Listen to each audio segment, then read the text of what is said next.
Hey, what's going on, Who That Nation? It is yours truly, TJ Jones, the host of the State of the Saints podcast. And today we're going to focus on the San Francisco 49ers versus New Orleans Saints matchup. And as you all know, we've been doing tail of the tape videos. And today we're going to be focusing on the wide receivers and who has the competitive edge when it comes to the wide receivers. Uh, I know some people in the Who That Nation, when I said this, they probably started laughing. They probably was like, man, please. I mean, I think we all know. And the answer to that is the San Francisco 49ers. I mean, it's not even close. The San Francisco 49ers receiving corps is much better than the New Orleans Saints receiving corps when it comes to production. You look at guys like Emmanuel Sanders, who got traded from the Denver Broncos. He came in contributing. You got Deebo Samuels. You got Dante Pettis. I mean, you got Marquise Goodwin. I mean, you even got Tevin Coleman catching the ball out of the backfield. And, when you look at the New Orleans Saints, I mean, all they have and what they've been having throughout their whole entire season has been Michael Thomas. It's basically been week after week, Michael Thomas versus the world.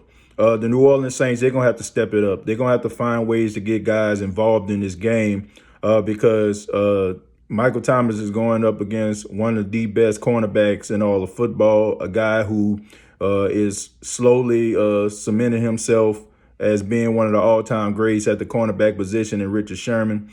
And you know that they're going to have him traveling with Michael Thomas. Now, will Michael Thomas be able to win his matchups? Probably, I'm pretty confident that he will. But for the most part, they're going to be trying to double team, even try to triple team this guy to try to get him out of the game. And coaches, what they say is they go into the season, and not the season, but they go into games and they try to eliminate what teams do best. And if another guy comes in and he steps up, they can live with that, because it's what they call an anomaly. If they shut down Michael Thomas and somebody like Tre'Quan Smith goes off for $175, they can live with that because they took out the best player. And the chances of Tre'Quan Smith having another game like that is probably slim to none. The New Orleans Saints going to have to find ways to try to get these other guys involved. You can't use these guys as decoys and be running aimlessly out there, just trying to get this cornerback away from the play. You got to try to find ways to try to get these guys involved. Probably try to throw a couple passes their way just to try to, get the San Francisco 49ers off the scent of what you're trying to do late in the game.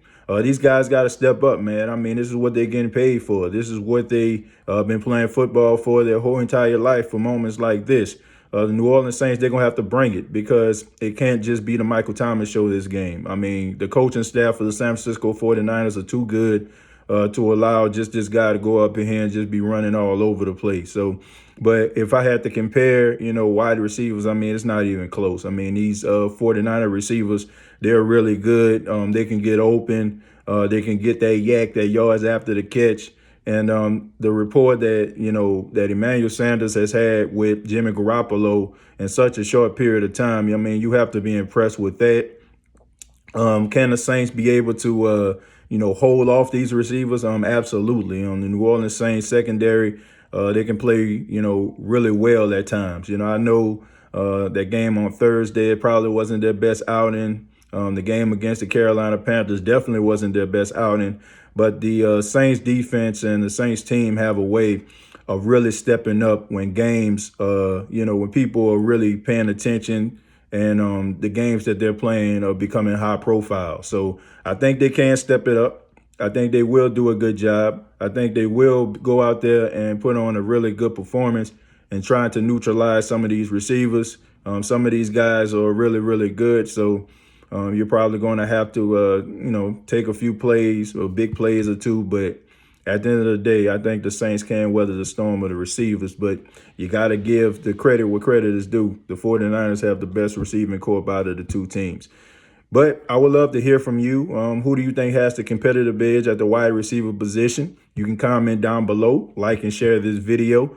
This has been the State of the Saints podcast. Please subscribe to the YouTube channel, youtube.com, search The State of the Saints podcast. Also on Facebook, facebook.com, search State of the Saints podcast. Thank you all very much for your love and your support. And no matter if you're watching this, if you're a Saints fan or you're just a casual fan, thank you very much for your time. Till next time, all I got to say is, who dat?